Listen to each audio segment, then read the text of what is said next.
Right, what have we got now? We got, I think we have Bark Psychosis. Yes. And we have SCUM. Yes. By Bark Psychosis. It was re-released 2023. Okay. And they are one of my absolute favourite bands. So how old were you when you started listening to them? 16. Okay, 17. they go back that far. And what was their... How long were they around? So they never entered my world at all. Oh, you don't know them at all? No, don't at all. Wow, okay. So they were originally on a record label called Cherry Records, Okay. as in Cherry by Suicide, that was run by Vanita, a friend of mine, and Nick, who I don't know. And so they had a flexi disc, Wild. which was on Spaceman 3 was on one side, the first Bark Psychosis tune was on the other side, and it was called Claw Hammer. But at that point, they were kind of really into. They wanted to basically be Napalm Death or some hardcore band like that, and that changed. So conventional instrumentation, sort of guitar, bass, drums.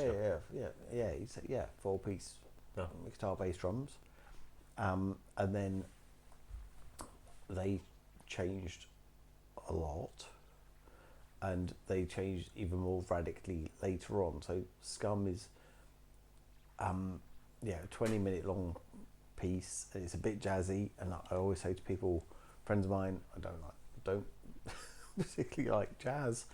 However, there are lots of bands that I love who they say they love jazz. In terms of the relationship with things like, again, House of Love and Levitation, it's again slightly sort of, it's got that texture thing to it, you know. Yeah. Where again it's as much about the sonics as the tune. Yes, the kind of tone to it, the feel of it, rather than just the lyrics and stuff. Yeah, and I think that's exactly right. And yeah, it's the feel of it, and with this particular tune, SCUM, it's about the sense of menace and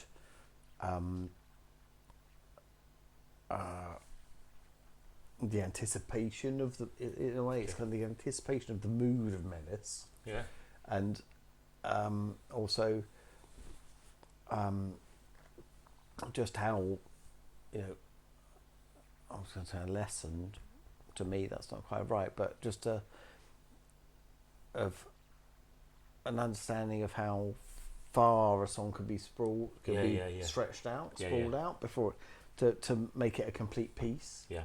And it could be, sometimes it could be 5 minutes, sometimes it could be 3 minutes, but this one's 20 minutes. Yeah, yeah. And sometimes it could be 40 minutes, sometimes it could be, you know, there are pieces of music that are going to last for 600 years and things like that. It's the thing of, you know, so much of music, so much of popular music is the form is instructed by the technology, right? So two sides of an album, you know, very much a physical restriction of what that technology could deliver. And when you enter sort of the digital world, there's all sorts of restrictions that don't really exist anymore. And it's a question of how long can this piece be? And this one was a 12-inch. Okay. So this was one side of a 12-inch, and the other side is all it's kind of scratched up.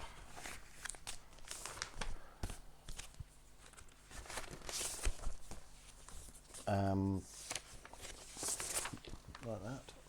Oh wow, that's how it comes. The other side, and it's got all sorts of symbols and things. So that it's wow. So it's like a piece of art, rather than a piece of music. Yeah, where they've used the sort of pressing to actually. Wow, I've never seen anything like that. That is that's wild. I'm sure we'll be able to find a picture of that. But that's. Oh, no, so I've never seen anything like it. Have you not? No. No. Oh. Yeah. Yeah. Mm. Well, the Cutwater single that came with the first Levitation album, came with the first Levitation album. That also had engravings. Okay. Etchings is the right word on the back. Yeah. This is really chaotic though as well, isn't it? This looks like the sort of work of a madman. You know what I mean? Yeah, it does, rather than something elegant and pretty. Yes. Yeah. So that's. And except SCUM is there like some- SCUM is it's a pretty, well, Yeah. as even the front would suggest, it is a pretty violent. Yeah, yeah. There's a lot in there. Put it that way. Wow. And then, but also one of the reasons I chose it as well is because at the time I wrote a letter to Graham Sutton, who was the main man in Bark Psychosis, because it was pre-internet, and I couldn't find the first 2 EPs, and so he very, very kindly recorded them onto a tape that I'd sent him and sent it back. And and for me, Did you tape over it? just I didn't. I got them later, but I didn't tape over it. But for me, it just showed the importance of people connecting and communicating. Yeah. And that is one of the reasons I do the record label and stuff. And it's I do the same thing. It's like if someone buys a CD, I send them extra freebie bonus stuff, and it's just about people making connections. And like Organ Records and all the Organ magazine, they used to have this motto: contact and switch the other, right?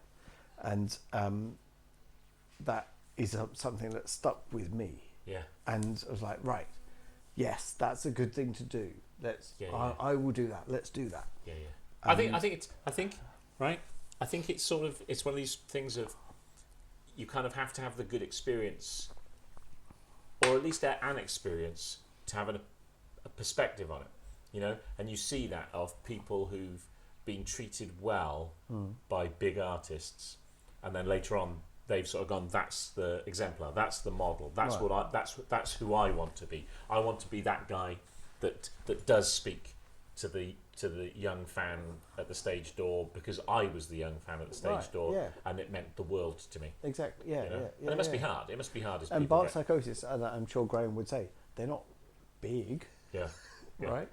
But what he did, he replied to my letter, sent me my tape back with the stuff on there, and it still means so much to me now. Oh my God.